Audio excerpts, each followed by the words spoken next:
푸틴 대통령의 긴급 명령에 전 세계가 발칵 뒤집어졌습니다. 당장 서울로 가서 고개를 숙여라. 크렘린 군기 난리가 났습니다. 전 세계 천연가스 24%를 쥐인 세계 최대 자원국 러시아가 석유 한 방울 나지 않는 한국에 자원을 구걸하러 간다는 전무후무한 사태였습니다. 호르무즈마저 막히자 유일한 해결책을 제시한 나라는 한국밖에 없었습니다. 미국과 중국마저 한국에 백기를 든 상황. 그런데 더 소름 돋는 건 따로 있었습니다. 한국은 이미 소련이 붕괴하던 35년 전부터 이 거대한 판을 조용히 짜고 있었습니다. 세계의 룰을 바꾼 그 충격적인 진실을 지금 공개합니다. 바다 및 광물, 그건 자원이 없는 나라들이나 매달리는 겁니다. 제가 38개국 에너지 장관들 앞에서 직접 한 말입니다. 그리고 석 달 뒤 그 한마디가 제 커리어를 통째로 집어삼켰습니다. 제 이름은 니콜라이 토미르첸코입니다. 크렘린 대통령실 에너지자원 수석 보좌관으로 31년을 복무했습니다. 대통령에게 직접 에너지 안보를 보고하는 자리죠. 지금부터 하는 이야기는 고백입니다. 제가 얼마나 세상을 좁게 봤는지, 한국이라는 나라를 얼마나 모르고 살았는지에 대한 처절한 고백이요. 석 달 전으로 돌아가겠습니다. 그날은 모스크바 국제에너지 포럼 개막일이었습니다.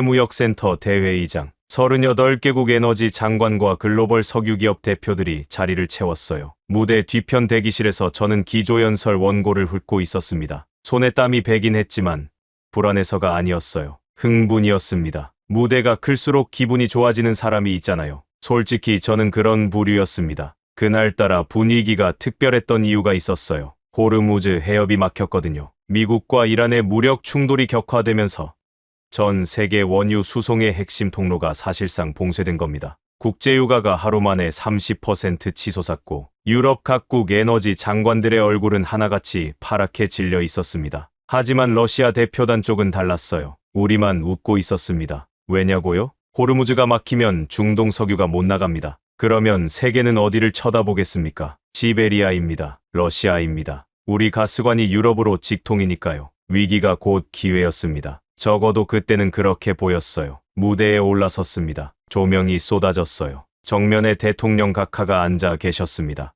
최전열 한가운데 저를 똑바로 바라보고 계셨죠. 31년간 그분께 보고를 해왔지만 이렇게 많은 외국 인사들 앞에서 발표하는 건 또 다른 긴장이었습니다. 저는 마이크를 잡고 입을 열었습니다. 신사숙녀 여러분, 지금 이 순간 호르무즈 해협이 봉쇄되어 있습니다. 전 세계 에너지 시장이 요동치고 있죠. 하지만 러시아를 보십시오. 대형 스크린의 지도가 떴습니다. 시베리아부터 북극해까지 러시아 영토가 붉은색으로 타오르듯 빛나고 있었어요. 러시아는 전 세계 천연가스의 24%를 보유하고 있습니다. 석유는 12%, 히토류 매장량은 세계 4위, 니켈은 3위입니다. 숫자 하나하나를 읊을 때마다 가슴이 벅찼습니다. 자만이라고요? 맞아요. 지금 돌이켜보면 완벽한 자만이었습니다. 하지만 그 순간에는 사실이라고 믿었어요. 시베리아 동부 신규 가스전은 향후 30년간 공급이 가능하며 북극해 대륙붕 탐사도 계획대로 진행 중입니다.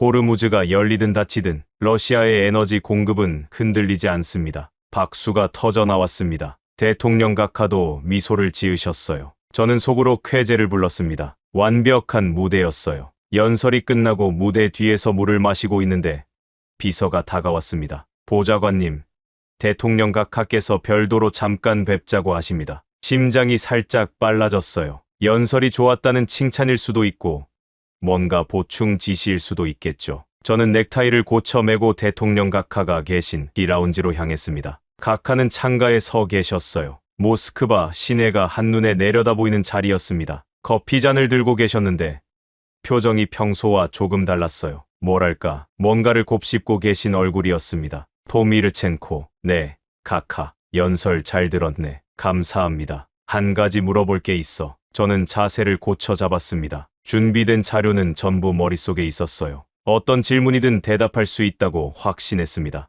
해저 광물은 어떤 상황인가? 예상 밖이었습니다. 잠깐 멈칫했어요. 해저 광물이라니. 심해 채굴 같은 건 제 영역 바깥이었거든요. 심해 광물 말씀이십니까? 그래. 바다 밑에 있다는 것들. 코발트인가? 니켈인가? 최근에 보고서 하나를 읽었는데 저는 빠르게 머리를 굴렸습니다. 대통령 앞에서 모른다는 말은 할 수 없었어요. 단편적으로 알고 있는 것들을 끌어모았습니다. 망간단괴라고 불리는 광물입니다. 태평양 심해저에 주로 분포해 있고 코발트와 니켈, 망간, 구리 등이 포함되어 있습니다. 매장 규모는 정확히 파악되지 않았습니다만 상당한 양으로 추정됩니다. 카카가 저를 응시하셨습니다. 더 원하는 표정이었어요. 저는 솔직하게 말씀드렸습니다. 다만 카카, 심해 채굴은 현실성이 떨어집니다. 수천 미터 아래에서 작업해야 하는데 기술 난이도가 극단적으로 높습니다. 이용 대비 효율이 나오질 않아요. 거기서 멈추지 않았습니다. 확신에 차서 한마디를 더 보탰어요. 무엇보다 러시아에겐 필요가 없습니다. 육지에 쌓인 자원만으로 충분합니다. 바다 밑 수천 미터까지 내려갈 이유가 전혀 없습니다. 카카가 커피를 한 모금 마시셨습니다. 그리고 고개를 끄덕이셨어요. 그렇겠지. 우리에겐 시베리아가 있으니. 저는 안도의 숨을 삼켰습니다. 대화는 거기서 끝났어요. 라운지를 나서며 저는 생각했습니다. 심해 채굴이라니. 석유도 가스도 나오지 않는 나라들이나 궁에서 매달리는 거지. 우리 러시아는 산만 들면 검은 금이 쏟아지는 땅덩어리를 갖고 있는데 뭐하러 수천 미터 바닷속까지 기어 내려간단 말입니까? 그날 밤 저는 31년 경력 중 가장 편안한 마음으로 잠자리에 들었습니다. 러시아의 에너지 패권은 영원할 거라고 추호도 의심하지 않았어요. 그런데 2주 뒤 제 집무실 문을 두드린 한 장의 보고서가 그 확신을 산산조각 내게 됩니다. 2주 동안 저는 한국권을 까맣게 잊고 살았습니다. 호르무즈 사태 대응, 유럽 가스 수출 재협상, 중국과의 에너지 파이프라인 조율, 크렘린 에너지 보좌관의 일상은 언제나 바쁘거든요. 심해 광물 따위가 끼어들 자리는 없었습니다. 그러던 어느 오후였어요. 북극해 대륙붕 개발 일정을 검토하고 있는데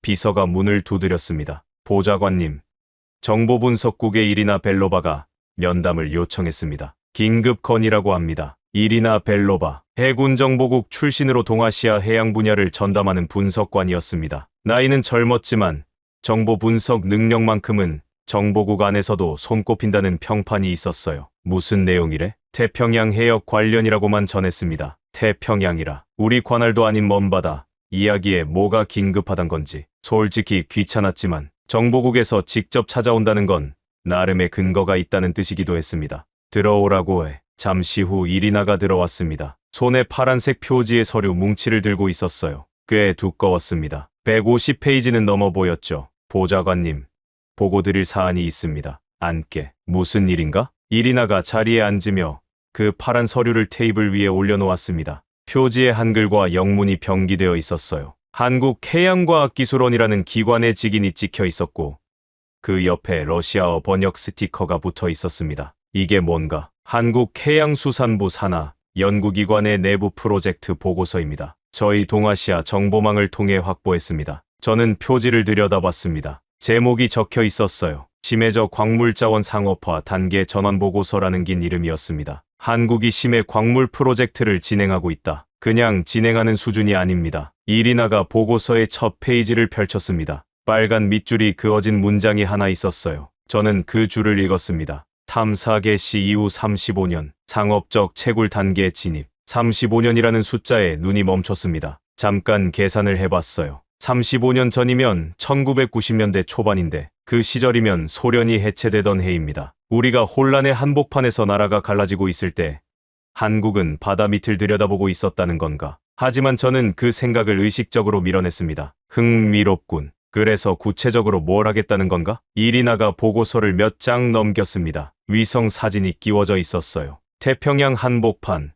하와이와 멕시코 사이에 해당하는 공해상 이미지였습니다. 클라리온 클리퍼턴 해역, 줄여서 CCG라고 부릅니다. 수심 평균 5,000에서 6,000m. 이 구역에서 한국 선박 여러 척이 활동하고 있는 게 포착됐습니다. 선박 규모는 대형입니다. 일반 탐사선이 아닙니다. 축구장 2개를 붙인 정도의 크기에 구조도 매우 특이해요. 최소 수개월 이상 해당 해역에 머물고 있는 것으로 분석됩니다. 저는 사진을 들여다봤습니다. 확실히 배 몇 척이 보였어요. 그런데 위성 사진 한 장으로 뭘 판단하겠습니까? 과학 탐사선 아닌가? 해양 연구 목적으로 돌아다니는 배들이 태평양의 한두 척이 아닐 텐데. 처음에는 저희도 그렇게 판단했습니다. 하지만 이 보고서를 확보한 뒤 입장이 바뀌었어요. 이리나가 보고서의 다른 섹션을 펼쳤습니다. 도표와 수치가 빼곡한 페이지였어요. 한국은 이 해역에서 국제적기구로부터 정식 광구 탐사권을 발급받았습니다. 그것도 복수의 구역의료, 광구. 광구라 함은 단순한 학술 탐사가 아닌 채굴을 전제로 한 허가라는 뜻입니다. 저는 살짝 의외라는 느낌이 들었어요. 하지만 거기까지였습니다. 보좌관님, 이건 제가 분석해 온 동아시아 해양 프로젝트 중에서 가장 정교한 장기 계획입니다. 35년 동안 끊기지 않고 이어져 온 프로젝트예요. 단순 탐사가 아닙니다. 이리나의 목소리에 힘이 실려 있었습니다. 젊은 분석관 특유의 열정이 느껴졌어요. 능력은 인정하지만 저는 다르게 봤습니다. 이리나, 자네 실력은 알고 있네. 하지만 냉정하게 보세. 저는 의자 등받이에 기대며 말했습니다. 한국이 광구를 확보한 건 알겠어. 그런데 그게 우리하고 무슨 상관인가? 심해 채굴은 기술과 자본이 상상을 초월할 만큼 필요한 분야야. 미국도 중국도 제대로 해내지 못하는 일을 한국이 한다고? 잠시 쉬었다가 덧붙였습니다. 한국은 석유 한 방울 나지 않는 나라야. 에너지 전량을 수입에 의존하지. 국토 면적은 우리 시베리아의 몇백 분의 1도 안 돼. 그런 나라가 태평양 한복판에서 광물을 캐겠다고? 저는 손사래를 쳤습니다. 과민 반응이야. 이건 우리가 신경 쓸 단계가 아니네. 중요한 업무에 역량을 집중하게. 이리나의 입술이 꽉 다물렸습니다. 뭔가 더 말하고 싶은 표정이었지만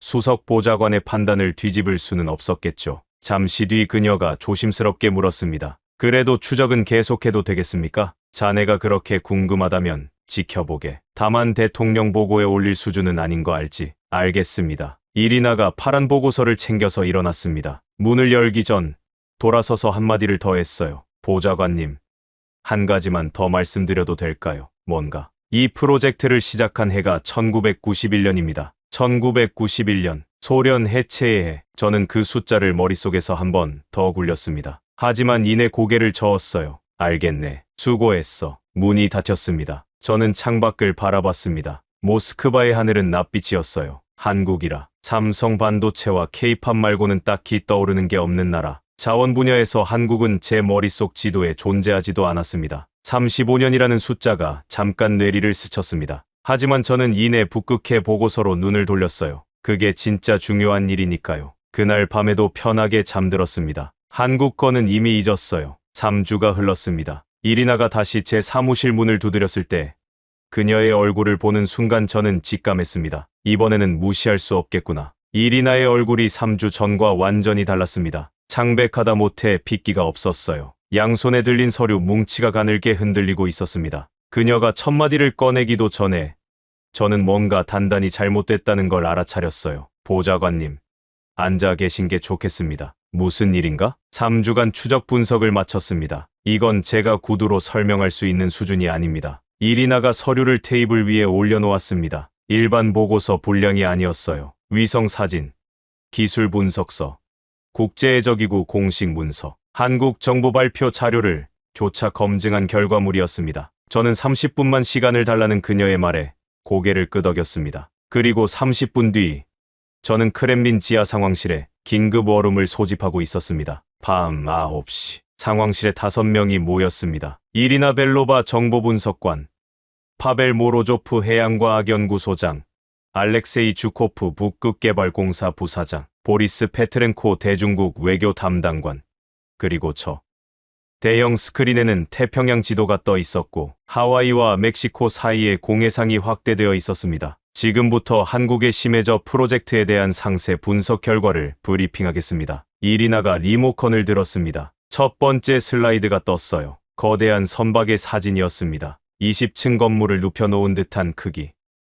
선체에 태극기가 선명하게 그려져 있었습니다. 먼저 이 배부터 보시겠습니다. 파벨 연구소장이 몸을 앞으로 숙였어요. 이건 뭔가? 한국이 자체 기술로 건조한 심해 채굴선입니다. 회의실에 잠깐 정적이 흘렀습니다. 성능부터 말씀드리겠습니다. 최대 작업 가능 수심 7,000m. 제가 먼저 반응했어요. 7,000m.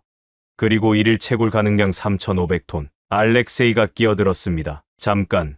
3,500톤이 하루 채굴량이라고? 실수 아닌가? 실수가 아닙니다. 검증을 3차례 거쳤습니다. 이리나가 다음 슬라이드를 넘겼습니다. 채굴선 내부 구조 도해가 떴어요. 이 배에는 4가지 핵심 시스템이 탑재되어 있습니다. 첫째, 심해 채굴 로봇입니다. 화면의 해저에서 작동하는 로봇 이미지가 떴어요. 수심 7,000m의 수압은 대기압의 700배입니다. 일반 금속은 종이처럼 으스러지는 환경이에요. 비유하자면 에베레스트 산을 거꾸로 뒤집어서 그 밑바닥 꼭대기에서 시계를 분해 조립하는 것과 같습니다. 한국은 이 조건에서 정밀 작업이 가능한 로봇을 만들어냈습니다. 파벨이 안경을 고쳐 쓰며 중얼거렸어요. 잠수함 기술과는 차원이 다른 건가? 완전히 다릅니다. 잠수함은 버티기만 하면 됩니다. 채굴 로봇은 그 압력 속에서 움직이고, 집어 올리고, 분류하고, 판단까지 해야 합니다. 둘째, 인양 파이프라인 시스템입니다. 새 도해가 떴습니다. 해저에서 수면까지 길게 이어진 관 구조가 보였어요. 7,000m 아래에서 캐낸 광물을 수면까지 끌어올려야 합니다. 단순히 줄로 잡아당기면 압력 차이 때문에 광물이 부서집니다. 한국은 특수 파이프라인을 통해 압력을 단계적으로 조절하면서 올리는 기술을 확보했습니다. 우리는 이런 거 시도해 본 적이 있나? 알렉세이가 파벨을 쳐다봤습니다. 파벨이 고개를 저었어요. 없습니다. 셋째, 해상 가공 플랜트입니다. 또 다른 사진이 떴습니다. 채굴선 옆에 붙어 있는 축구장만 한 무유식 설비였어요. 채굴한 망간단괴의 무게 중 70%는 쓸모없는 불순물입니다. 전부 육지로 가져가면 운송비가 폭발하죠. 한국은 바다 위에서 1차 가공을 끝내도록 설계했습니다. 비용이 절반으로 줄어들어요. 저는 속으로 감탄이 나왔습니다. 캐는 것만 생각한 게 아니라 캐고 나서 어떻게 처리하고 어떻게 옮기고 최종적으로 어떻게 제품으로 만들지까지 전 공정을 설계한 겁니다. 넷째, AI 자동화 제어 시스템입니다. 이리나가 짧은 영상을 재생했습니다. 채굴선의 작업 장면이었어요. 갑판에 사람이 거의 보이지 않았습니다. 해저 지형을 실시간으로 스캔합니다. 최적의 채굴 지점을 AI가 자동 선정하고 로봇이 작업하고 인양하고 가공까지 전 과정이 인간의 개입 없이 돌아갑니다. 사람은 모니터링만 합니다. 알렉세이가 멍하니 영상을 바라보다가 물었어요. 이게 어떻게 가능하지? 이리나가 대답했습니다. 한국은 세계 1위의 조선 기술, 세계 최고 수준의 반도체 설계 능력, 그리고 IT 소프트웨어 역량을 동시에 갖고 있습니다. 세계 최고의 배를 만들고, 세계 최고의 칩으로 계산하고, 세계 최고의 소프트웨어로 제어하는 겁니다. 이 세 가지 조합이 가능한 나라는 지구상에 한국밖에 없습니다. 잠깐의 침묵이 흘렀습니다. 저는 천천히 입을 열었어요. 그래서 우리 수준은 어떤가? 파벨이 한숨을 내쉬었습니다. 오래 고민하지 않았어요. 답을 이미 알고 있었던 거죠. 솔직하게 말씀드리겠습니다. 현재 러시아가 보유한 심해 작업 장비는 수심 2,000m가 한계입니다. 그마저도 탐사 장비이지 채굴 장비가 아닙니다. 채굴 능력은 사실상 제로입니다. 7,000m 대 2,000m라. 네. 그리고 그건 단순히 숫자 차이가 아닙니다. 2,000m와 7,000m 사이에는 기술적 심연이 있어요. 수압, 온도, 통신, 소재, 에너지, 공급, 모든 게 근본적으로 달라집니다. 이제 이리나가 본론으로 들어갔습니다. 지도 위에 세 개의 구역이 파란색으로 표시됐어요. 한국이 국제해저기구로부터 확보한 광구입니다. 세 구역을 합친 면적이 약 12만 제곱킬로미터입니다. 알렉세이가 계산기를 두드렸습니다. 그리고 굳어버렸어요. 한국 국토 면적이 10만이 안 되잖아. 맞습니다. 한국은 자기 나라보다 넓은 해저 영토를 갖게 된 셈입니다. 보리스 외교관이 처음으로 입을 열었어요. 국제해저기구가 정식으로 발급한 거라면 법적으로 문제를 삼을 수도 없는 건가? 그렇습니다. 합법적 독점권입니다. 회의실 공기가 무거워졌습니다. 하지만 이리나의 브리핑은 아직 끝나지 않았어요. 마지막입니다. 이 광구의 추정 매장 가치입니다. 화면에 숫자가 떴습니다. 저는 숫자를 읽고 눈을 의심했어요. 이경 5천조 원. 알렉세이가 의자에서 벌떡 일어났습니다. 그게 얼마야? 러시아 국가 예산이 한 해에 130조 원 남짓인데 저건 우리 200년치를 넘는 돈이잖아. 보수적 추정치입니다. 실제로는 더 높을 가능성이 큽니다. 저도 계산을 해봤습니다. 러시아 국가 예산이 한 해에 130조 원 남짓. 이경 5천조면 약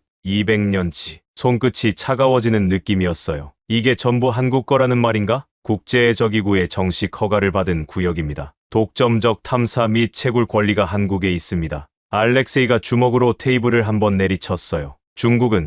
중국도 태평양에 진출했다고 들었는데 이리나가 비교 자료를 띄웠습니다. 중국이 자체 개발한 시험 채굴선의 하루 생산량은 약 500톤입니다. 한국이 3,500톤이면 7배입니다. 한국 배 한 척이 중국 배 7척의 작업량을 소화합니다. 회의실에서 누군가가 낮게 신음을 흘렸습니다. 저였는지도 모릅니다. 시계를 보니 자정을 넘기고 있었어요. 하지만 누구도 자리를 뜨려 하지 않았습니다. 저는 이마를 짚으며 물었습니다. 한국이 이걸 언제부터 준비한 건가? 공식적으로는 1990년대 초반입니다. 약 35년 전. 하지만 실질적인 기초 연구는 그보다 더 이전부터 진행됐을 가능성이 높습니다. 35년, 그때 소련이 무너지고 있었습니다. 러시아가 혼란과 빈곤 속에서 내일을 걱정하던 시절, 한국도 결코 여유로운 상황이 아니었을 겁니다. 외환 위기가 닥치기 6년 전이었으니까요. 그런데 그때 이미 바다 밑을 내다보고 있었다니. 파벨이 무거운 목소리로 물었습니다. 우리가 지금 시작하면 따라잡을 수 있습니까?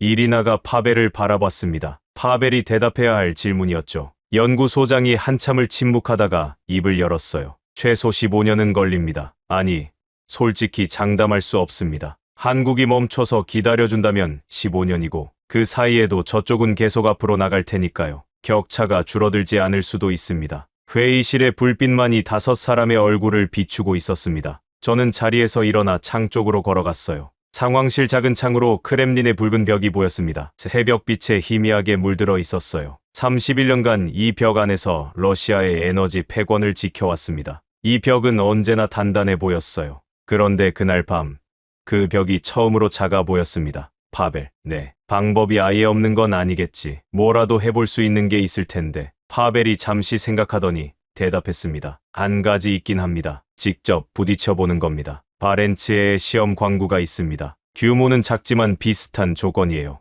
거기서 시험 채굴을 해보면 최소한 우리가 어디쯤 서 있는지는 알 수 있습니다. 저는 돌아서서 5사람을 차례로 봤습니다. 지친 얼굴들이었지만 눈빛은 살아 있었어요. 좋다. 그 방향으로 간다. 대통령 승인을 받겠다. 회의가 끝난 건 새벽 4시였습니다. 모두가 나간 빈 방에서 저는 혼자 모니터를 바라봤습니다. 화면에 한국 채굴선 사진이 그대로 떠 있었어요. 태극기가 선명했습니다. 직접 해보자. 우리 힘으로 할 수 있는 데까지 해보자. 주먹을 쥐었습니다. 그때까지만 해도 저는 희망을 버리지 않았습니다. 시험 채굴 프로젝트 승인을 받는데 일주일이 걸렸습니다. 대통령 각하께서 직접 전화를 주셨어요. 토미르첸코, 승인한다. 결과가 나쁘더라도 좋으니 부딪혀봐라. 현실을 알아야 대응을 하지. 초기 예산 2조 루블이 배정됐습니다. 노르웨이에서 심해 작업 장비를 임대하기로 했고 해양연구소 기술팀과 북극개발공사 인력이 합류했습니다. 장비가 도착하기까지 2주. 그 준비 기간 동안 세상이 요동치고 있었습니다. 호르무즈 해협 봉쇄가 3주째 이어지고 있었거든요. 미국과 이란의 충돌이 갈수록 격해졌습니다. 이란은 호르무즈 통제를 풀지 않겠다고 버텼고 미국은 이란 전력시설 타격을 예고했다가 5일 유예하기를 반복했어요. 걸프 지역 에너지 인프라와 담수화 시설에 대한 보복, 위협까지 나오면서 국제유가는 하루가 다르게 널뛰기를 했습니다. 사우디를 비롯한 중동 산유국들의 수출길이 막히면서 세계 원유 시장 전체가 마비 직전이었어요. 러시아는 어떻느냐고요? 겉으로 보면 수혜자였습니다. 중동 석유가 못 나가니까 러시아 석유에 대한 수요가 치솟았거든요. 유가도 올라가고 언론에서는 러시아가 호르무즈 사태의 최대 수혜국이라는 분석이 쏟아졌습니다. 하지만 현실은 달랐어요. 우크라이나 전쟁 이후 걸린 서방 제재 때문에 유럽으로 가는 파이프라인 대부분이 막혀 있었습니다. 유가가 아무리 올라도 팔 곳이 없으면 소용이 없어요. 중국에 할인된 가격으로 밀어넣고 있긴 했지만 그건 제값을 받는 게 아니었습니다. 자원이 있어도 팔 수 없으면 허공에 쌓인 재고일 뿐이라는 걸 저는 매일 숫자로 확인하고 있었습니다. 그런데 더 불안한 뉴스가 흘러들어오기 시작했어요. 어느 날 아침 집무실에 출근하니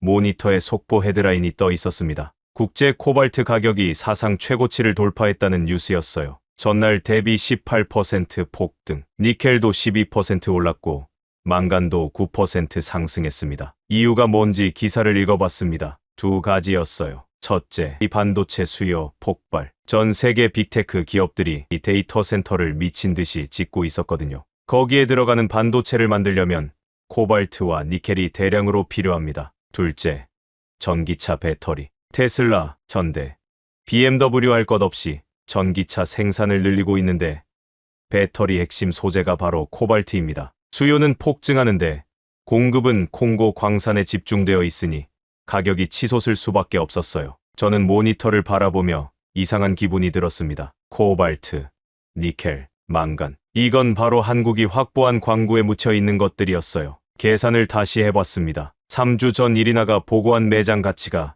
2경 5천조 원이었죠. 그건 당시 시세 기준이었습니다. 코발트 가격이 18% 오르고 니켈이 12% 오르면 가치는 얼마가 되는 건가? 계산기를 두드리다가 멈췄습니다. 숫자가 더 커지는 걸 확인하는 것 자체가 고통이었거든요. 석유 시대가 저물고 있다는 말은 예전부터 들어왔습니다. 하지만 저는 그게 아직 먼 미래의 이야기라고 치부했어요. 러시아 입장에서 석유와 가스는 곧 숨이니까 그 시대가 끝난다는 말을 받아들이고 싶지 않았던 거죠. 그런데 호르무즈 사태가 눈을 뜨게 해줬습니다. 호르무즈가 막히자 석유에 의존하는 나라들이 하루아침에 공황에 빠졌어요. 수십 년간 쌓아올린 에너지 인프라가 해협 하나에 흔들리는 꼴을 전 세계가 지켜봤습니다. 그리고 시장의 시선은 이미 움직이고 있었어요. 석유가 아닌 것, 해협 하나에 좌우되지 않는 것, 미래 산업의 기반이 되는 것, 코발트, 니켈, 히토류. 그것들의 가격이 하루가 다르게 뛰고 있었습니다. 석유 시대의 종말이 추상적 전망이 아니라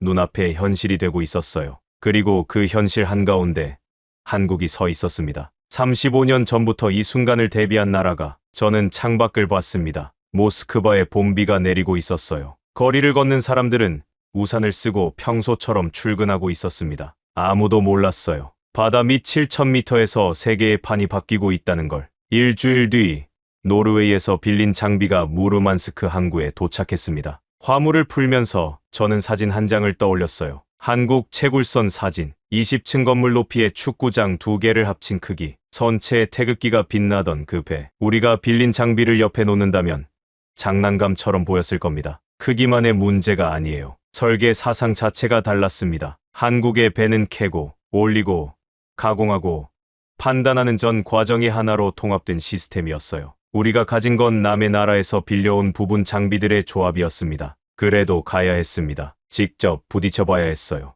우리가 어디에 서 있는지, 격차가 정확히 얼마인지, 머리가 아닌 몸으로 확인해야 했습니다. 숫자로 아는 것과 현장에서 겪는 건 전혀 다른 일이니까요. 출발 전날 밤, 파벨에게 전화를 걸었습니다. 준비는 됐나? 장비 세팅이 끝났습니다. 내일 새벽에 무르만스크에서 출항합니다. 자신 있나? 파벨이 잠시 말이 없었어요. 그리고 낮은 목소리로 대답했습니다. 자신은 없습니다. 하지만 해봐야죠. 전화를 끊고 저는 집무실 서랍을 열었습니다. 아버지 사진이 있었어요. 소련 해군 제독 시절 북극해 함대 깃발 앞에서 찍은 사진. 가슴에 훈장이 줄지어 달려 있었고 바람에 군모가 살짝 기울어져 있었습니다. 아버지는 바다 위의 사람이었어요. 북극해부터 태평양까지 소련 해군의 깃발을 꽂으신 분. 바다를 다스린다는 게 무엇인지 보여주신 분이었습니다. 하지만 아버지가 다스린 건 바다의 표면이었어요. 그 아래 7,000m에 뭐가 잠들어 있는지는 아무도 생각하지 못했습니다. 아버지도,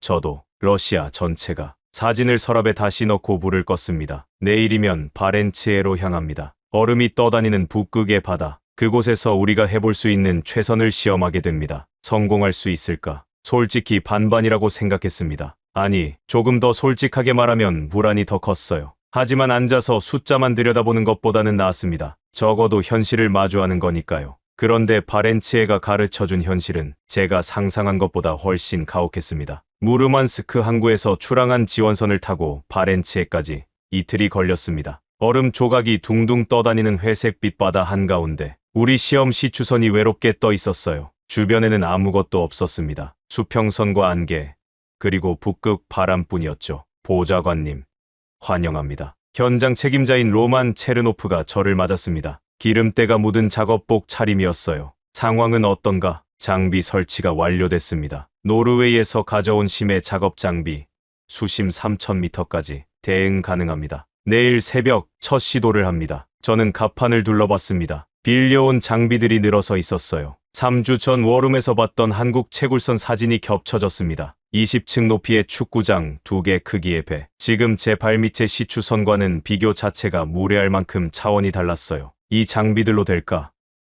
로만이 입꼬리를 살짝 올렸습니다. 자신 없는 사람의 웃음이었어요. 최선을 다하겠습니다. 시험 구역은 콜라반도 인근 수심 약 2,800m 지점이었습니다. 면적은 작았지만 망간 단괴가 확인된 해역이었어요. 3일 동안 집중적으로 시험하기로 했습니다. 첫째 날 새벽, 첫 번째 시도. 저는 선교 모니터 앞에 서서 지켜봤습니다. 채굴 로봇이 바닷속으로 내려가기 시작했어요. 화면에 수심 표시가 올라갔습니다. 수심 500m 통과, 양호. 수심 1000m 통과, 이상 없음. 수심 1500m 통과, 정상. 순조로웠습니다. 가슴이 살짝 뛰었어요. 수심 2000m 통과, 수심 2200m, 수심 2400m, B 경보음이 선교를 가득 채웠습니다. 뭔가 로만이 기술진 쪽으로 고개를 돌렸어요. 수압 센서 이상입니다. 3번 모듈에서 내압 경고가 뜨고 있어요. 심각한가? 부품 하나가 수압을 버티지 못하고 있습니다. 더 내려보내면 파손 위험이 있습니다. 로봇을 끌어올렸습니다. 갑판에 올려진 장비를 뜯어보니 수압 감지 센서의 커넥터 부분이 짓눌려 변형되어 있었어요. 고작 2400m의 압력을 견디지 못한 겁니다. 교체 부품이 있나? 로만이 고개를 저었습니다. 동일 규격 부품이 선상에 없습니다. 노르웨이 본사에 요청하면 이틀 걸립니다. 3일짜리 시험에서 이틀을 기다릴 수는 없었습니다. 예비 장비로 대체할 수 있나? 비슷한 규격이 하나 있긴 합니다. 성능이 떨어지지만 임시 대응은 가능합니다. 그걸로 간다. 4시간의 수리 끝에 오후 늦게 두 번째 시도가 시작됐습니다. 이번에는 조심스럽게 느리게 내려보냈어요. 수심이 미터 단위로 올라갈 때마다 선교 전체가 숨을 죽였습니다. 수심 2000m 통과, 양호. 수심 2500m 통과, 이상 없음. 수심 2800m, 해저 도달. 환호가 터질 뻔했지만 모두 참았어요. 아직 시작이었으니까요. 모니터에 해저 바닥이 보였습니다. 어둡고 황량한 진흙 바닥. 그 위에 검은 돌멩이 같은 것들이 흩어져 있었어요. 망간 단계였습니다. 채굴 작업 개시.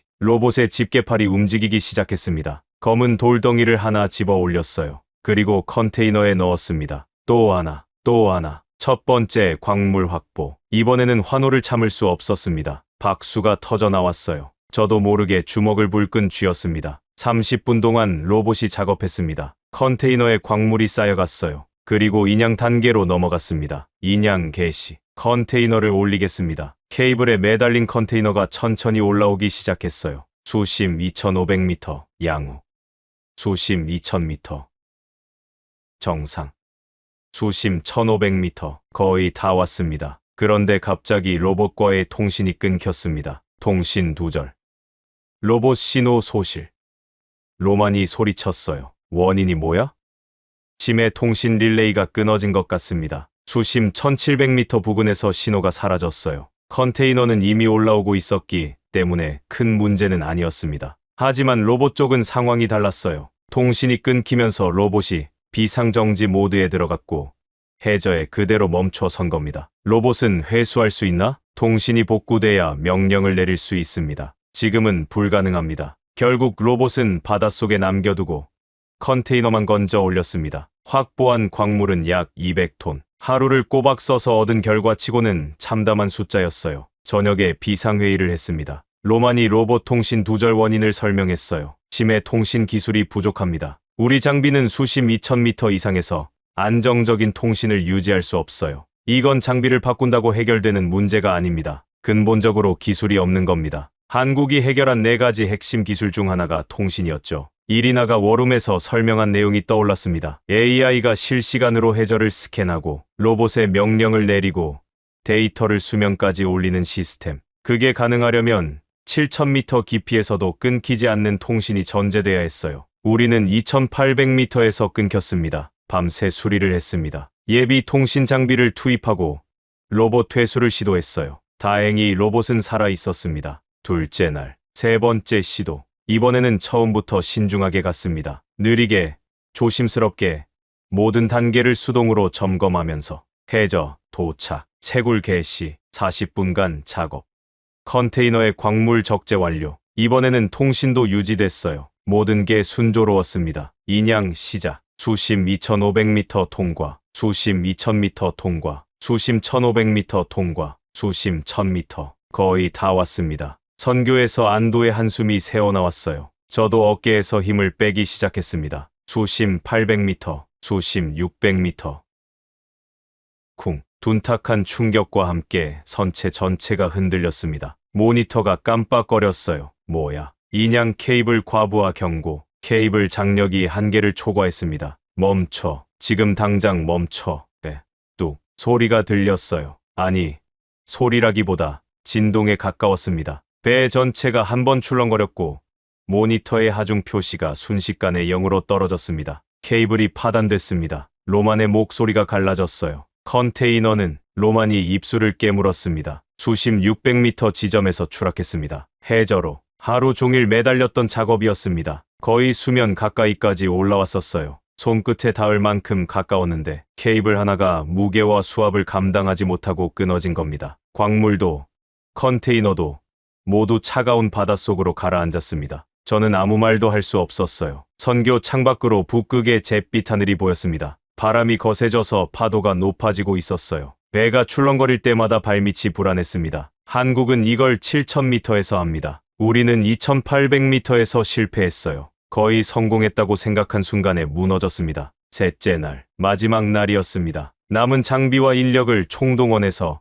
하루 동안 6차례를 더 시도했어요. 그중 성공이라 부를 수 있는 건 2번뿐이었습니다. 나머지 4번은 장비 오작동, 통신 불안정, 케이블 과부하로 전부 중단됐어요. 마지막 날 저녁, 로만이 최종 보고서를 건네줬습니다. 3일간 총 시도 횟수 9회, 성공 횟수 2회, 성공률 22%, 총 채굴량 200톤, 일평균 약 67톤, 장비 파손 건수 7건, 추가 발생 비용 4억 루블. 저는 숫자를 가만히 들여다봤습니다. 67톤. 한국이 하루에 3,500톤을 캔다고 했죠. 우리는 67톤, 50분의 1이었습니다. 한국 배 한 척이 하루에 하는 일을 우리는 50날이 걸려야 겨우 해낼 수 있다는 뜻이었어요. 그것도 성공했을 때의 이야기입니다. 실제로는 9번 중 7번을 실패했으니까요. 갑판에 나갔습니다. 북극 바람이 얼굴을 때렸어요. 차가운 게 아니라 아팠습니다. 로만이 다가왔어요.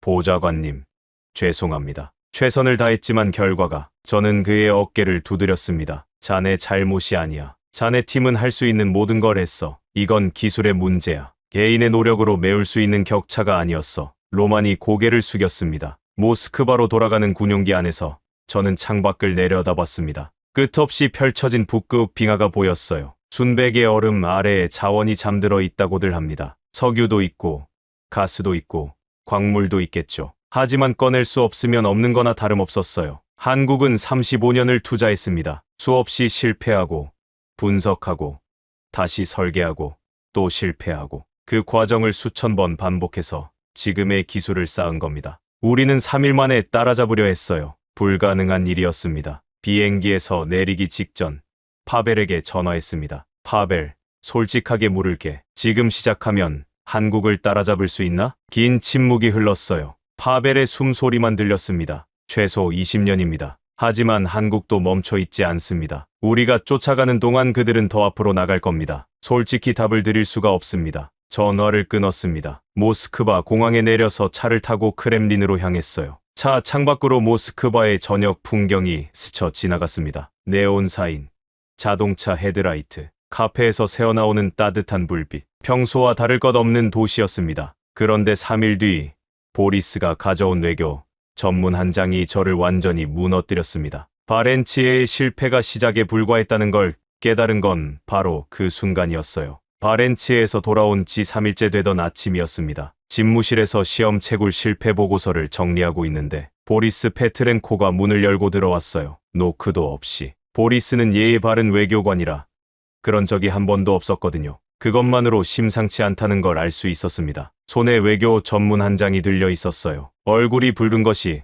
흥분인지 분노인지 구분이 안 됐습니다. 보좌관님, 이걸 보셔야 합니다. 뭔가 워싱턴 주재 대사관에서 긴급 타전한 겁니다. 저는 전문을 받아들었습니다. 읽기 시작했어요. 첫 줄부터 눈이 멈췄습니다. 미합 중국과 대한민국 전략적 해양자원 협력 협정 체결. 어제 워싱턴에서 서명 완료. 저는 2번, 3번 다시 읽었습니다. 미국이 한국과 협정을 맺었다고? 네, 어제 서명됐습니다. 내용이 뭔가? 보리스가 전문의 핵심 조항을 짚었습니다. 미 제7함대가 한국의 심해 채굴 작전의 해상 호위를 제공합니다. 태평양 CCG 해역에서 한국 채굴선단의 안전을 미국 해군이 보장하는 겁니다. 저는 숨이 막혔어요. 대가는 한국이 연간 채굴량의 40%를 미국에 우선 공급합니다. 잠깐 생각해봤습니다. 뭔가 이상했어요. 미국이 세계 최강의 군사력을 제공하면서 40%만 받는다고? 이건 미국이 갑이 아니라 을처럼 보이는 구조였습니다. 잠깐. 순서가 이상하지 않나? 미군을 동원하면서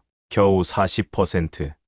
미국이 조건을 내걸었으면 60, 70%를 요구하는 게 정상 아닌가? 보리스가 고개를 저었습니다. 반대입니다. 보좌관님, 반대라니? 미국이 먼저 손을 내밀었습니다. 한국의 협력을 요청한 쪽이 미국이에요. 저는 의자 등받이에 등이 닿는 것도 모를 만큼 깊이 기대 앉았습니다. 미국이 세계 최강국, 미국이 한국한테 먼저. 네, 더 놀라운 건 따로 있습니다. 보리스가 전문 뒷면을 뒤집었어요. 처음에 미국은 채굴량의 60%를 요구했습니다. 한국이 거절했어요. 한국이 미국 제안을 거절했다고? 네. 그리고 한국이 자체 조건을 내걸었습니다. 미국이 수용한 거죠. 전문 부속 조항을 읽었습니다. 기술 이전 없이 공동 개발만 허용한다. 채굴 기술에 대한 한국의 주권을 존중한다. 단순 하청이 아닌 대등한 파트너십을 유지한다. 이건 미국이 한국에 맞춰준 협정이었습니다. 한국이 뭐라고 했는지 아십니까? 보리스가 메모를 꺼내 읽었어요. 협상 과정에서 한국 측이 한 발언이었습니다. 우리는 당신들 없이도 충분히 할 수 있습니다.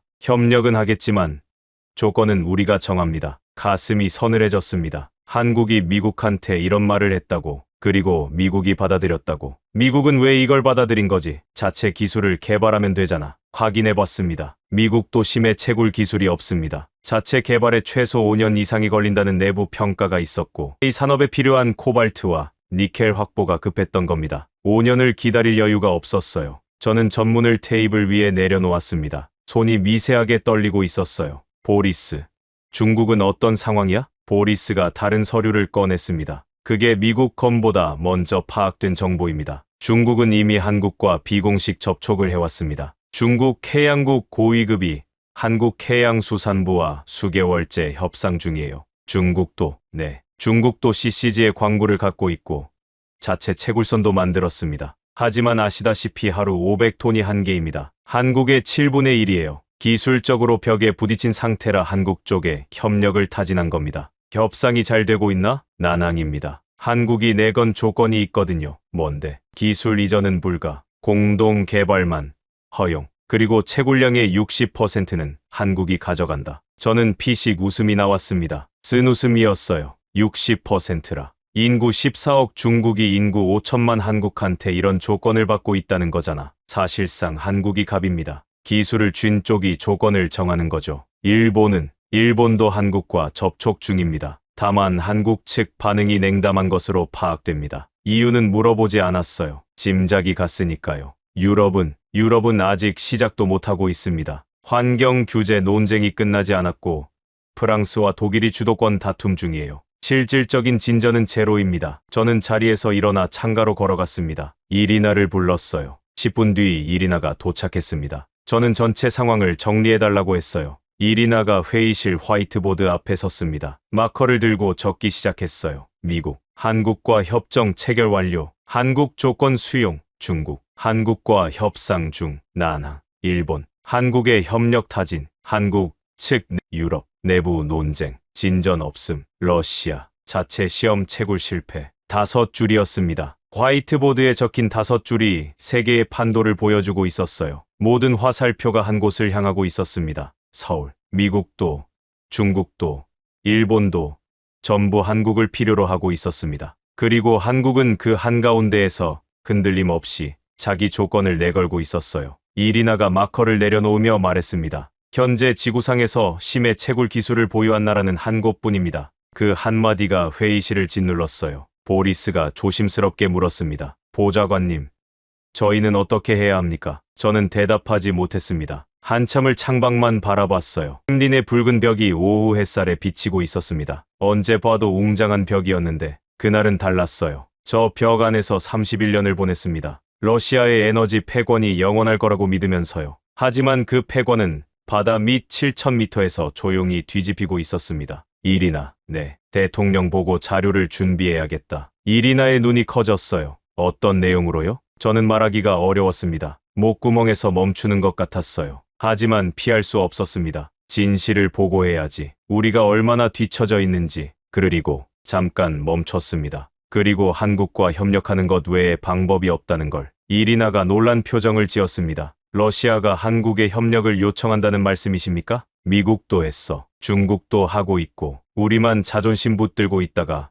완전히 소외될 수는 없잖아. 이리나가 고개를 끄덕였습니다. 그리고 문 앞에서 멈춰 섰어요. 돌아서서 한마디를 더 했습니다. 보좌관님, 한 가지만 더 말씀드려도 될까요? 뭔가. 한국이 이 프로젝트를 시작한 해, 1991년이라고 말씀드렸죠. 기억하네. 소련이 무너진 해입니다. 우리가 무너지고 있을 때 한국은 바다 밑을 보고 있었어요. 문이 닫혔습니다. 저는 오래도록 그 자리에 서 있었습니다. 움직일 수가 없었어요. 대통령 보고는 월요일로 잡혔습니다. 주말이 이틀 남아 있었어요. 토요일 아침, 저는 차를 몰고 모스크바 외곽으로 향했습니다. 크렘린과는 정반대 방향이었어요. 도심을 벗어나자 자작나무 숲이 양쪽으로 펼쳐졌습니다. 늦은 봄이라 연두색이 비바람에 흔들리고 있었어요. 40분을 달려서 도착한 곳은 작은 군인 묘지였습니다. 아버지가 잠들어 계신 곳이에요. 묘비 앞에 섰습니다. 검은 대리석에 금빛 글자가 새겨져 있었어요. 소련 해군 제독 알렉산드르 토미르첸코, 그 아래에 북극해 함대 사령관이라는 직함이 적혀 있었습니다. 묘비 옆에는 아버지가 좋아하시던 앵커 문양이 양각으로 새겨져 있었어요. 한쪽 모서리가 비바람에 닳아서 흐릿해져 있었습니다. 오랜만에 왔다는 뜻이겠죠. 손으로 이끼를 닦아냈습니다. 아버지, 소리 내어 불렀습니다. 대답은 없었어요. 당연하죠. 하지만 이 묘비 앞에 서면 항상 아버지 목소리가 들리는 것 같았습니다. 아버지는 바다의 사람이었습니다. 소련 해군 장교로 입대해서 제도까지 오르셨어요. 북극해부터 태평양까지 소련 해군의 깃발이 펄럭이는 곳마다 아버지의 발자취가 있었습니다. 냉전 시절 미국 항모전단과 대치하셨고 쿠바 위기 때는 잠수함 함대를 지휘하셨어요. 어린 시절 아버지는 자주 저를 무릎에 앉히고 말씀하셨습니다. 니콜라이, 잘 봐라. 저 바다가 보이지? 수평선 너머까지 전부 우리 바다야. 러시아 해군이 지키는 한 저 바다는 영원히 우리 것이다. 저는 그 말을 믿었습니다. 아버지의 군복에서 나는 기름 냄새와 바닷바람 냄새, 그게 힘의 냄새라고 생각했어요. 아버지가 돌아가신 건 제가 크렘린에 들어간 지 5년째 되던 해였습니다. 마지막으로 병상에서 제 손을 잡으시며 하신 말씀이 아직도 귀에 남아 있어요. 세르게이는 땅을 지키고 너는 에너지를 지켜라. 러시아의 자원은 영원한 무기다. 바다든 땅이든 그 밑에 있는 것들이 우리를 지켜줄 거야. 저는 31년간 그 유언을 지켜왔다고 믿었습니다. 에너지 안보를 책임지고 시베리아 가스전을 확장하고 북극 개발을 추진하고 아버지가 바다 위에서 러시아를 지키셨다면 저는 땅 밑에서 러시아를 지키고 있다고 생각했어요. 하지만 아버지가 지킨 건 바다의 표면이었습니다. 그리고 제가 지킨 건 땅의 표면이었어요. 바다 밑 7,000m에 무엇이 잠들어 있는지는 아버지도 저도 러시아 전체가 생각하지 못했습니다. 아버지, 죄송합니다. 묘비를 향해 말했어요. 시대가 바뀌고 있습니다. 석유와 가스의 시대가 저물고 있어요. 배터리와 반도체의 시대가 오고 있습니다. 그리고 그 시대의 열쇠를 쥐고 있는 건 우리가 아닙니다. 바람이 불었어요. 묘지 주변에 자작나무 잎이 사각거렸습니다. 자원 한 방울 나지 않는 작은 나라가 35년을 준비했습니다. 우리가 시베리아를 자랑하는 동안 그 나라는 바다 밑을 파고 있었어요. 그리고 지금 미국도, 중국도 그 나라 앞에 줄을 서고 있습니다. 한참을 서 있었습니다. 아버지라면 뭐라고 하셨을까? 분노하셨을까? 아니면 현실을 인정하고 다음을 준비하라고 하셨을까? 답은 알 수 없었어요. 다만 한 가지는 확실했습니다. 과거에 매달려서는 미래가 없다는 것. 묘비에 손을 얹었습니다. 차가운 대리석의 감촉이 손바닥으로 전해졌어요. 내일 대통령께 보고합니다. 아마 제 31년 경력에서 가장 굴욕적인 보고가 될 겁니다. 하지만 가야 합니다. 돌아서서 차로 걸어갔습니다. 묘지를 빠져나오는데 뒤를 한번 돌아봤어요. 아버지의 묘비가 작아져 가고 있었습니다. 그 위로 하늘이 넓게 펼쳐져 있었어요. 월요일 아침, 크렘린, 모스크바의 하늘은 맑았습니다. 이런 날씨에 이런 보고를 한다는 게 아이러니였어요. 차 안에서 보고서를 마지막으로 한 번 더 훑었습니다. 손이 떨렸어요. 31년간 수백 번의 보고를 했지만 이토록 무거운 서류를 들고 들어간 적은 없었습니다. 대통령 집무실 앞에 도착했습니다. 보좌관님, 대통령 각하께서 기다리고 계십니다. 비서가 문을 열어줬어요. 깊게 숨을 들이쉬고 안으로 들어갔습니다. 각하는 창가에 서 계셨어요. 모스크바 시내가 한눈에 보이는 자리, 등을 보이고 계셨습니다. 각하, 니콜라이 토미르첸코입니다. 들어오게. 각하가 돌아서셨습니다. 표정이 담담했어요. 하지만 눈빛은 예리했습니다. 무슨 보고가 올 건지 이미 감을 잡고 계신 듯 했어요. 저는 테이블 앞에 앉아 보고서를 펼쳤습니다. 각하, 심해 자원 현황과 러시아의 대응 방안에 대해 보고 드리겠습니다. 고개를 끄덕이셨습니다. 먼저 국제 정세입니다. 현재 태평양 CCG 해역에서 실질적인 심해 채굴 능력을 보유한 국가는 전 세계에서 대한민국이 유일합니다. 화면에 태평양 지도를 띄웠어요. 한국은 이 해역에 12만 제곱킬로미터의 광구를 확보했습니다. 가치는 2경 5천조 원. 러시아 국가 예산 200년치에 해당합니다. 각하의 눈썹이 미세하게 움직였습니다. 한국의 기술력입니다. 수심 7,000m에서 작업 가능한 채굴선을 자체 건조했으며 일일 채굴량은 3,500톤입니다. 우리는 날카로운 질문이 날아왔어요. 피할 수 없었습니다. 현재 러시아의 심해 작업 장비는 수심 2,000m가 한계이며 채굴 능력은 사실상 전무합니다. 바렌츠의 시험 결과는 실패했습니다. 각하, 목이 막혔지만 이어갔어요. 3일간 9회 시도에서 성공은 2회. 일 평균 채굴량 140톤. 한국의 25분의 1 수준입니다. 집무실에 침묵이 내려앉았습니다. 다른 나라들은 미국이 한국과 전략적 해양자원 협력 협정을 체결했습니다. 미 제7함대가 한국 채굴선을 호위하고 대가로 채굴량의 40%를 공급받습니다. 각하가 자리에서 일어나셨습니다. 천천히 창가로 걸어가셨어요. 미국이 한국에 먼저 손을 내밀었다는 건가? 그렇습니다. 그리고 한국이 조건을 정했고 미국이 수용했습니다. 중국은 역시 한국과 협상 중입니다. 일본도 접촉하고 있고요. 창밖을 바라보시던 각하가 말씀하셨습니다. 전부 한국을 향하고 있군. 그렇습니다. 각하. 길고 무거운 침묵이 흘렀습니다. 시계 초침 소리가 유난히 크게 들렸어요. 토미르첸코. 네, 각하. 자네 생각은 어떤가? 31년 동안 가장 두려웠던 질문이었습니다. 하지만 이 순간을 위해 이 자리에 섰습니다. 저는 의자에서 일어났어요. 각하.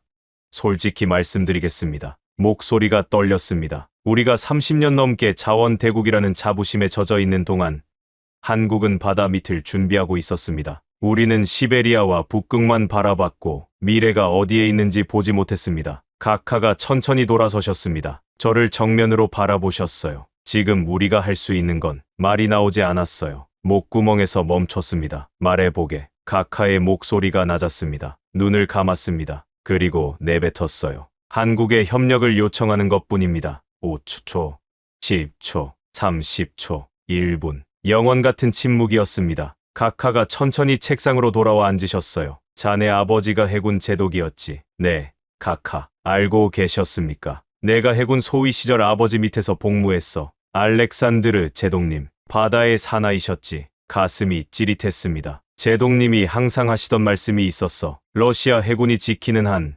바다는 영원히 우리 것이라고. 각하가 쓴 웃음을 지으셨습니다. 하지만 시대가 바뀌었나 보군. 바다 위는 지켰는데 바다 밑을 놓쳤어. 각하. 죄송합니다. 제가 더 일찍 파악했어야 합니다. 각하가 손을 내저으셨어요. 자네 잘못이 아니야. 우리 모두의 잘못이지. 가진 게 많으니까 안주한 거야. 잠시 뒤 각하가 말씀하셨습니다. 서울에 갈 준비를 해라. 각하. 한국과 협상해야지. 자네가 직접 가게. 제가요? 31년간 에너지 안보를 맡아온 사람이 자네야. 이 문제도 자네가 풀어야지. 각하가 자리에서 일어나셨습니다. 굴욕적인 건 알아. 하지만 자존심 때문에 미래를 버릴 수는 없어. 한국과 손잡는 게 러시아를 위한 일이라면 그렇게 해야지. 저는 고개를 숙였습니다. 명심하겠습니다. 각하가 제 어깨를 한번 두드리셨어요. 가서 최선을 다해봐. 조건이 불리하더라도 아무것도 안 하는 것보다는 나아. 집무실을 나왔습니다. 복도를 걸으며 생각했어요. 서울. 한 번도 가본 적 없는 도시. 한 번도 신경 쓰지 않았던 나라. 이제 그곳에 가서 협력을 구해야 합니다. 세계 최대 자원 부국의 수석 보좌관이 자원 한 방울 없다고 무시했던 나라에 고개를 숙이러 가는 겁니다. 발걸음이 무거웠어요. 하지만 멈출 수는 없었습니다. 그날 저녁 집무실로 돌아와 비행기 표를 예약했습니다. 모스크바에서 서울까지 직항. 출발은 이틀 뒤. 예약 확인 화면을 바라보며 한참을 앉아 있었어요. 도착지 안에 찍힌 세 글자가 이상하게 낯설었습니다. 서울, 인천. 31년간 에너지 외교를 하면서 워싱턴, 베이징, 리야드, 아부다비는 수없이 오갔지만 서울은 단 한 번도 방문한 적이 없었어요. 갈 이유가 없었으니까요. 석유도 가스도 나지 않는 나라에 에너지 보좌관이 갈 일이 뭐가 있겠습니까? 그런데 지금 그 나라에 갑니다. 협력을 요청하러 컴퓨터를 켜고 문서를 하나 열었습니다. 빈 화면이었어요. 뭔가를 기록으로 남겨야 한다는 생각이 들었습니다. 나중에 후이미 같은 실수를 되풀이하지 않도록 러시아의 다음 세대가 이 교훈을 잊지 않도록 타이핑을 시작했습니다. 대한민국, 나는 이 나라를 다시 보게 됐다. 자원이라고 할 만한 것이 아무것도 없는 나라. 국토는 시베리아의 몇백 분의 1점, 북쪽으로는 적대국과 대치하고 바다 건너에는 과거의 침략자가 도사리고 있다. 에너지 전량을 수입에 기대야 하는 나라. 그게 내가 알던 한국이었다. 그런 나라가 35년을 준비해서 세계를 뒤집었다. 왜일까? 나는 며칠째 이 질문을 붙들고 있었습니다. 한국에는 자원이 없었어요. 삽을 들고 땅을 파도 석유가 나오지 않고 가스가 솟지 않는 땅이었습니다. 그래서 다른 길을 찾아야 했어요. 선택의 여지가 없었던 겁니다. 기술을 만들어야 했고 아무도 가지 않은 곳을 개척해야 했습니다. 러시아는 정반대였어요. 자원이 넘쳤습니다. 땅만 파면 검은 금이 쏟아졌고 파이프라인을 깔면 가스가 유럽으로 흘러갔어요. 새로운 기술을 개발할 절박함이 없었습니다. 있는 것만으로 충분했으니까요. 그게 우리의 불행이었습니다. 풍요가 나태를 키웠어요. 자원이 있으니까 미래를 준비하지 않았습니다. 시베리아가 있으니까 바다를 보지 않았어요. 석유가 있으니까 코발트를 생각하지 않았습니다. 한국은 달랐습니다. 없으니까 만들어야 했어요. 부족하니까 발버둥 쳐야 했습니다. 1991년 소련이 무너지던 그해 한국의 어느 연구실에서 누군가가 태평양 해저 지도를 펼쳐 놓았을 겁니다. 주변에서 비웃었겠죠. 바다 밑 7,000m에서 돌덩이를 캐겠다고? 미쳤다는 소리를 들었을 거예요. 하지만 포기하지 않았습니다. 35년을 버텼어요. 예산이 부족하면 허리띠를 졸라맸을 겁니다. 실험이 실패하면 데이터를 분석하고 다시 설계했겠죠. 아무도 관심을 주지 않을 때 묵묵히 연구를 계속했을 거예요. 한 해, 또 한 해, 그렇게 35년. 그리고 지금 그 나라가 세계의 중심에 서 있습니다. 미국이 손을 내밀고 중국이 줄을 서고 일본이 문을 두드리고 있어요. 세계 최강의 군사력을 가진 나라, 세계 최대의 인구를 가진 나라, 세계 3위의 경제 대국. 그들이 전부 한국을 필요로 하고 있습니다. 그리고 러시아마저. 역설적이지만 자원이 없었던 것이 오히려 한국의 축복이었습니다. 없으니까 기술을 개발해야 했고 기술이 있으니까 세계가 찾아온 거예요. 반대로 자원이 넘쳤던 것이 러시아의 저주였습니다. 있으니까 안주했고 안주했으니까 뒤처졌어요. 자원을 가진 나라가 강한 게 아니었습니다. 자원을 꺼낼 기술을 가진 나라가 진짜 강국이었어요. 땅 밑에 뭐가 묻혀 있느냐가 아니라 그걸 꺼낼 수 있느냐가 국력을 결정하는 시대가 온 겁니다. 한국이 그걸 증명했어요. 이경 5천조 원의 해저 자원. 그건 한국 땅에 있던 게 아닙니다. 태평양 공해상 누구나 신청할 수 있는 구역이었어요. 러시아도 갈 수 있었고 미국도 갈 수 있었습니다. 하지만 실제로 가져갈 수 있는 나라는 한국뿐이었어요. 기술이 있으니까. 35년간 쌓아올린 기술이 있으니까요. 타이핑을 멈추고 창밖을 봤습니다. 모스크바의 밤하늘에 별이 떠 있었어요. 35년 전 한국의 그 연구원도 이런 밤하늘을 올려다봤을까요? 야근을 마치고 연구소를 나서며 지친 몸을 이끌고 집으로 걸어가며 하늘의 별을 보았을까요? 그리고 바다를 떠올렸을 겁니다. 아무도 가본 적 없는 수심 6,000m, 7,000m의 세계, 칠흑 같은 어둠 속에 잠들어 있는 검은 돌덩이들. 그걸 꺼내는 상상을 했을 거예요. 주변에서 뭐라고 했을까요? 불가능하다. 비현실적이다. 돈 낭비다. 자원도 없는 나라가 무슨 꿈을 꾸느냐. 하지만 그 사람은 믿었을 겁니다. 언젠가 우리가 해낼 수 있다고. 오늘은 안 되더라도 내일은 조금 더 가까워질 거라고. 35년 뒤 그 꿈이 현실이 됐습니다. 서랍을 열었습니다. 아버지 사진을 꺼냈어요. 시베리아 유전이 아니라 북극해 함대 사진이었습니다. 군복 차림의 아버지가 갑판 위에서 수평선을 바라보고 계셨어요. 바람에 군모가 살짝 기울어져 있었고 입꼬리에 미소가 걸려 있었습니다. 아버지, 저 내일 서울에 갑니다. 사진 속 아버지는 대답이 없었어요. 아버지가 지키신 바다 위를 저는 지키지 못했습니다. 바다 밑은 더더욱.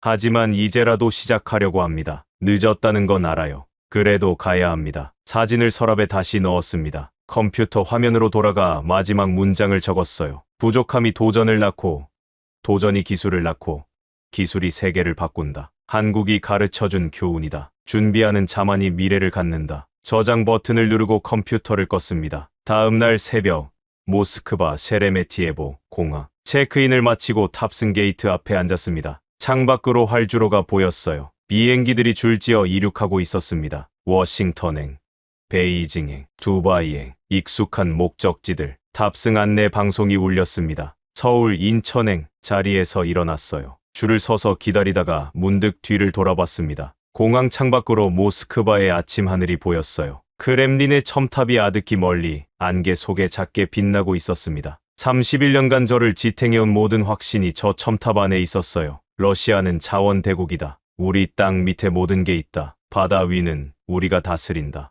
그 확신들. 이제 그 확신을 안고는 이 비행기에 탈 수 없었습니다. 기내에 올라 창가 자리에 앉았어요. 비행기가 활주로를 달리기 시작했습니다. 몸이 좌석에 눌렸어요. 바퀴가 땅을 떠나는 순간 모스크바가 작아지기 시작했습니다. 시베리아 상공에 접어들었어요. 끝없는 설원이 창밖으로 펼쳐졌습니다. 하얗고 광대한 땅. 저 아래에 석유가 있고 가스가 있고 다이아몬드가 있겠죠. 아버지가 자랑스러워하시던 것들, 제가 31년간 지켜왔다고 믿었던 것들. 하지만 미래는 저 밑이 아니었습니다. 바다 밑 7,000m에 있었어요. 그리고 그 미래를 꺼낼 기술은 지금 제가 향하고 있는 나라에만 있었습니다. 몇 시간이 흘렀을까? 기장 안내 방송이 나왔습니다. 곧 한국 영공에 진입한다고요. 창밖을 내다봤어요. 구름 사이로 땅이 보이기 시작했습니다. 산이 많았어요. 초록색 산들이 겹겹이 이어져 있었습니다. 그 사이사이에 도시가 들어차 있었고 해안선을 따라 항구와 조선소가 보였어요. 작은 나라였습니다. 시베리아의 몇백 분의 1도 안 되는 땅. 하지만 이 나라가 바다 밑에 미래를 쥐고 있었어요. 인천공항에 착륙했습니다.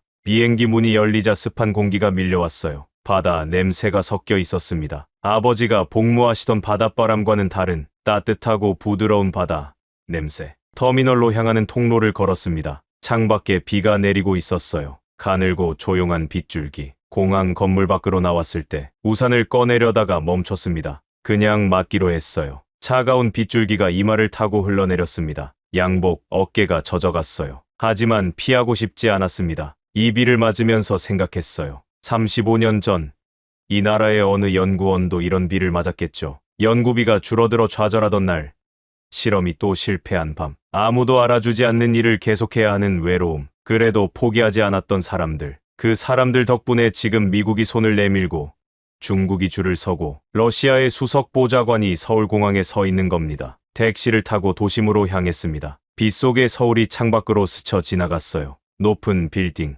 빠르게 움직이는 사람들, 깨끗한 거리, 활기찬 도시였습니다. 택시 기사분이 백미러로 저를 흘끔 보시더니 물었어요. 어디에서 오셨어요? 러시아에서요.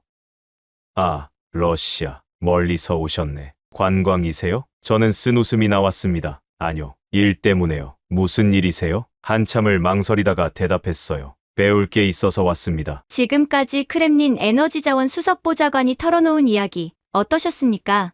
정리하겠습니다. 이경 5천조 원. 러시아 국가 예산 200년치에 해당하는 해저 자원을 한국이 확보했습니다. 수심 7,000m에서 하루 3,500톤을 캐내는 기술. 이걸 가진 나라는 지구상에 대한민국 하나뿐입니다. 미국이 먼저 손을 내밀었고 중국이 줄을 섰고 러시아가 서울행 비행기에 올랐습니다. 35년이었습니다. 아무도 관심 없을 때 시작했습니다. 비웃음을 받아가며 연구를 이어갔습니다. 예산이 줄어도 포기하지 않았습니다. 실험이 실패하면 데이터를 분석하고 다시 도전했습니다. 그렇게 한 해 또 한 해를 버텨낸 이름 없는 연구원들이 있었습니다. 그분들이 35년 동안 쌓아올린 기술 위에 지금 세계가 줄을 서고 있는 겁니다. 러시아의 수석보좌관은 이렇게 말했습니다. 자원을 가진 나라가 강한 게 아니었습니다. 자원을 꺼낼 기술을 가진 나라가 진짜 강국이었습니다. 가슴이 뜨거워지셨다면 댓글창에 대한민국 네 글자만 남겨주세요. 35년 동안 묵묵히 바다 밑을 파온 사람들의 이야기가 더 많은 분들께 닿을 수 있도록 이 영상을 주변에 공유해 주시면 감사하겠습니다.